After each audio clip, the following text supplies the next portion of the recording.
Duty నుంచి ఇంటికి వెళ్తా అంటే ఇదిగో ఇట్లా కనిపించింది. ఇవి ఇట్లా ఎందుకు పెడతారో మీకు తెలుసా? మన పెద్దలు ఏం చెప్తారు, ఫర్ సపోజ్ ఇంట్లో ఒక వ్యక్తికి బాగాలేదు, ఫీవర్ లాంటివి వచ్చినప్పుడు హాస్పిటల్స్ కి తిప్పుతాం. ఏదో కారణం వల్ల హెల్త్ ఇష్యూ తొందరగా సెట్ అవ్వదు. తగినం పట్టడం అంటారు తెలుసా మీకు? స్థానికంగా ఉండే ఒక పెద్ద మనిషి మీ మీద ఎవరో కూర్చున్నారు, ఎవరికైనా చూపెట్టాలంటారు. ఇక మనోళ్ళు గాబార పడిపోయి దగ్గరలో ఉండే పలానా ఆయన చూస్తాడు కదా, చలో పోదాం పని తీసుకొని పోతారు. ఆ పెద్ద ఆయన ఒక ముగ్గు పోసి ఒక నల్ల కోడి పెట్టి ఇవన్నీ పెట్టి ఇగో పలానా ఆయన నీ మీద కూర్చున్నాడు అని చెప్తాడు. ఇప్పుడు నేను ఎల్లగొడతా అని చెప్తాడు. చెప్పి వీపు మీద గట్టిగా 2 దెబ్బలు కొడతాడు. ఆ వ్యక్తి భయానికి స్పృహ తప్పి పడిపోతాడు. అప్పుడు మనం ఏమనుకుంటాం, మన మీద ఉన్నది వెళ్ళిపోయిందని అనుకుంటాం. కానీ నిజానికి మన భయాన్ని, మన అమాయకత్వాన్ని వాడు సొమ్ము చేసుకుంటాడు. ఇలాంటివి నమ్మి మంత్రాలు చేస్తున్నాడని భార్యాభర్తలను ఇద్దరిని కాల్చిన సందర్భం కూడా ఉన్నది.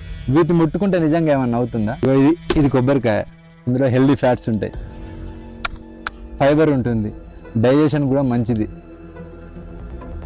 హెయిర్ కూడా చాలా మంచిది. ఇది నిమ్మకాయ, ఇందులో విటమిన్ సి ఉంటుంది. అసలే ఎండలు ఎక్కువ కొడుతున్నాయి, కనబడితే నిమ్మరసం చేసుకుని తాగండి. ఇందులో యాంటీ ఆక్సిడెంట్స్ ఉంటాయి, మెటబాలిజం పెంచుతుంది, ఫ్యాట్ తగ్గడానికి కూడా ఉపయోగపడుతుంది. ఇలాంటి పదార్థాలను రోడ్డు మీద పడేయడం మన అజ్ఞానం మాత్రం. భయం, అజ్ఞానం మనల్ని బానిసలుగా మార్చేస్తుంది. దురదృష్టం ఏంటంటే మన నిర్ణయాలు మనం తీసుకుంటలేము, మన భయాలు తీసుకుంటున్నాయి. మూఢనమ్మకం మనిషిని బలహీనుడిగా చేస్తుంది, విజ్ఞానం మనిషిని శక్తివంతునిగా చేస్తుంది. ఆలోచించండి, నిజాన్ని మాత్రమే నమ్మండి, మూఢనమ్మకాలను కాదు. Thank you. జై హింద్.